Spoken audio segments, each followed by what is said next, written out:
trick or treat. August said he wasn't feeling well enough to go trick or treating later in the afternoon, which was sad for him because I know how much he loved to trick or treat, especially after it got dark outside.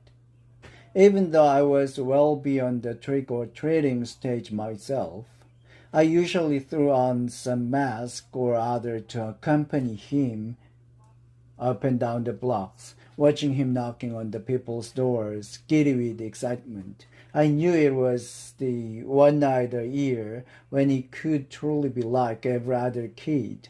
No one knew he was different under the mask. To August, that must have felt absolutely amazing. At 7 o'clock that night, I knocked on his door. "Hey," I said.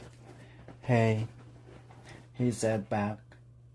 He wasn't using his PlayStation or reading a comic book. He was just lying in his bed looking at the ceiling. Daisy, as always, was next to him on the bed, her head draped over his legs.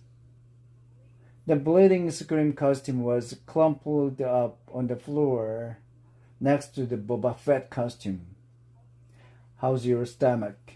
I said, sitting next to him on the bed. "I'm still nauseous." "You sure you're not up for the Halloween parade?" "Positive." This surprised me. Usually August was such a trooper about his medical issues, whether it was skateboarding a few days after surgery or sipping a food through a straw when his mouth was particularly bolted shut. This was just who's got more shot, take more medicines, put with more procedure by the age of 10 than most people would have to put up with in 10 lifetimes. Put up with more procedure by the age of 10 than most people would have to put up with in 10 lifetimes. He was sidelined from Little Nauseous. Little Nausea? Nausea? He was sidelined from a little nausea times, and he was sidelined from a little nausea. Nausea? "You want to tell me what's up?" I said, sounding a bit like Mom. A bit like Mom. "No." "Is it school?" "Yes." "Teachers? Schoolwork? Friends?" He didn't answer. "Did Sam say something?" I asked. "People always say something," he answered bitterly. I could tell he was close to crying. "Tell me what happened," I said, and he told me what happened. He had overheard some very mean things some boys were saying about him. He didn't care about what the other boys had said. He expected that. But he was hurt that one of the boys was his best friend, Jack Will. I remembered his mentioning Jack a couple of times over the past few months. I remembered Mom and Dad saying he seemed like a really nice kid, saying they were glad August had already made a friend like that. "Sometimes kids are stupid," I said softly, holding his hand. I'm sure he didn't mean it.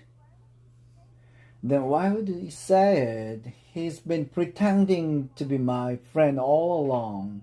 Tushman probably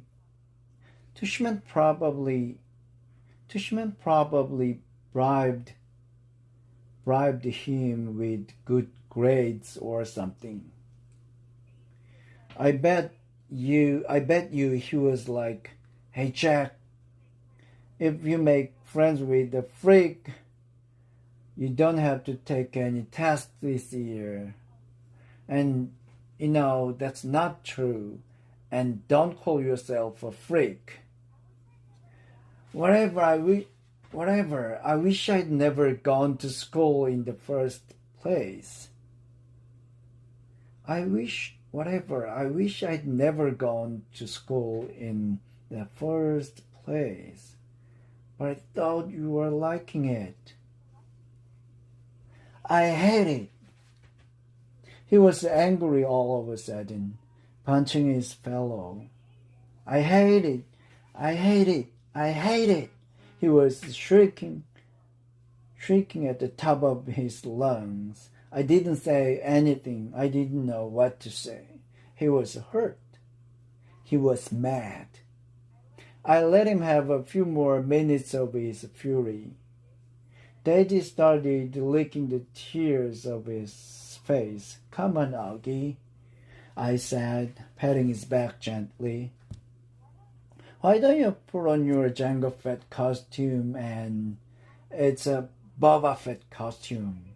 Why does everyone make that up?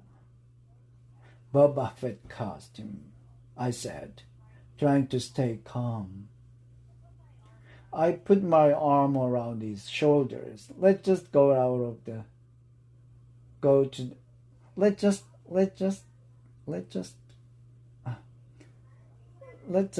to the parade, okay? If I go to the parade, Mom will think I'm feeling better and make me go to school tomorrow. Mom would never make you go to school, I answered. Come on, Augie, let's just go. It'll be fun, I promise. And I'll let you have all my candy. He didn't argue. He got out of bed and slowly started pulling on his Boba Fett costume. I helped him adjust the straps and tighten the belt, and by the time he put his helmet on, I could tell he was feeling better.